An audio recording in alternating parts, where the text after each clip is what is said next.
অবশেষে ঢাকা বাণিজ্য মেলায় আমি চলে আসলাম। অনেকে আমাকে নিয়ে যাবে বলে আজকে ৩ বছর ঘুরাচ্ছে, নিয়ে আসে নাই। অবশেষে ঢাকা পূর্বাচলে বাণিজ্য মেলায় নিয়ে এলো। আর পূর্বাচল আমাদের বাসা থেকে অনেক দূরে, তাও এই বছর অনেক আশাটা পূরণ করলো। থ্যাংক ইউ অনেককে। আমরা গিয়েছিলাম বাইকে করে, এত দূরে রাস্তা, যেতে যেতে পুরো আমার অবস্থা অনেক খারাপ হয়ে গেছে। আর মেলা থেকে আসার পর তো 2 দিন আমার শরীর ব্যথা ছিল।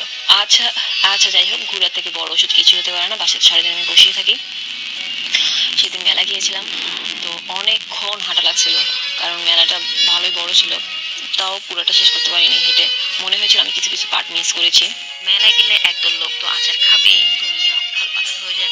আর আচারের দাম যতই বেড়ে যাক। আর একটা প্লাস পয়েন্ট হচ্ছে বাংলাদেশের সবচেয়ে নামি দামি ব্র্যান্ড গুলা একসাথে, তাও আবার একটা মাঠে, শুধুমাত্র বাণিজ্য মেলায় দেখা যায়। আইসক্রিমের স্টলে এত ভিড় দেখে আমি বলছিলাম, এই শীতকালে কে আইসক্রিম খায়? ভিডিও শেষে আমাকে একবার দেখিয়েন এই শীতকালে কে আইসক্রিম খায়। ঝুলাই চত্বরগুলো দেখছিলাম, সেখানে নিচে সিটগুলোতে মানুষ বসে খাচ্ছিল দুপুরের খাবার। আমি মেলায় গিয়েছিলাম দুপুর প্রায় 1টা বাজে।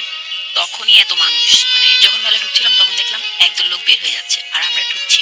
তাও এত মানুষ, আর ম্যাক্সিমাম মানুষই লাঞ্চ নিয়ে গিয়েছিল, সেটা একটা প্লাস পয়েন্ট। কারণ ওখানে জিজ্ঞেস করেছিলাম খাবারের দাম, সামান্য তেহেরি 300 টাকায় 1 প্লেট, তাও কোয়ান্টিটি খুবই কম ছিল।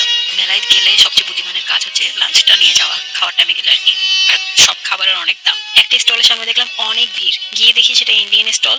আর ইন্ডিয়ান জুতাগুলোর দাম ছিল একদম 1700 টাকা। এখন দেশের যে অবস্থা, কিছুদিন আগে ইন্ডিয়ানরা সবাই আমাদের বাংলাদেশি প্রোডাক্ট বয়কট করছে, আর আমরা বাঙালি ইন্ডিয়ার এখানে গিয়ে ভিড় করে দাঁড়ায় আছে। আর মনে হচ্ছে যে 700 টাকা বা 170 টাকা দিয়ে জুতো দিচ্ছিল আর কি। যাই হোক, আরো বাংলাদেশে অনেক প্রোডাক্ট ছিল, নারী উদ্যোক্তারা অনেক দোকান দিয়েছিল।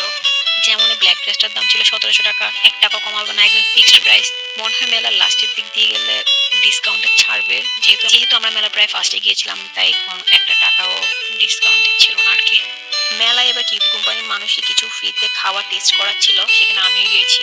তো আমি বলেছি আমাকে দেন পাস্তার সাথে, আমাকে কিছু সস দিয়েছি, 2টা সস দিয়েছিল। একটা হচ্ছে হট স্পাইসিটা আমার কাছে বেশি ভালো লাগছিল, আবার ওরা বলছিল খেয়ে ভালো লাগলে ভোট দিতে পারবে। সো আমি এর অনেক স্টিকারের মাধ্যমে ভোট দিয়েছিলাম।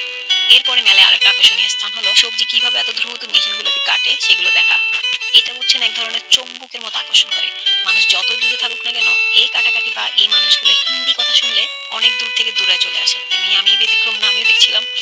মেলা মানেই মেয়েদের জিনিস, বেশিরভাগই মেয়েদের জিনিস দেখছি আমি, ছেলেদের খুবই কম। ব্লেজারের দোকান বাদে তেমন একটা দেখি নাই আসলে। আর মেয়েদের হ্যান্ডব্যাগের কালেকশন অনেক ভালো ছিল। অনেকের হাতের এই জিনিসটা দিয়ে কি মনে হচ্ছে ওই রাস্তায় বিক্রি করে 10 টাকা দামের ওই হাওয়াই মিঠাগুলো না? আসলে এই সবটাতে সবগুলো ছিল কুশি কাটার মতো বিভিন্ন টাইপসের মোটা মোটা সুতাগুলো। হাঁটতে হাঁটতে পুরো পা ব্যথা হয়ে গেছে, গলা শুকায় পুরো কাঠ হয়ে গেছে। শীতকাল, তাও ভিতরে এত গরম লাগছিল, মনে হচ্ছে ঠান্ডা পানি পাইলে গড় গড় করে খেয়ে ফেলবো। আচ্ছা, যাই হোক, আসার সময় দেখলাম একটা কনসার্ট হবে। কিছুদিন পরে দেখলাম আমি এখানে বাইক স্ট্যান্ড হয়েছিল। হাঁটতে হাঁটতে পুরো আমার রু শুকাই গেছে। তারপর আমি অনেককে বললাম একটা আইসক্রিম দাও, না হয়তো কিছু ঠান্ডা পানি দাও।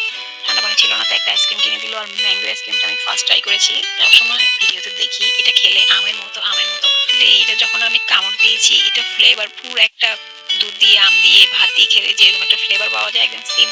একদম মনে হচ্ছিল আমি আম ভাতই খাচ্ছি।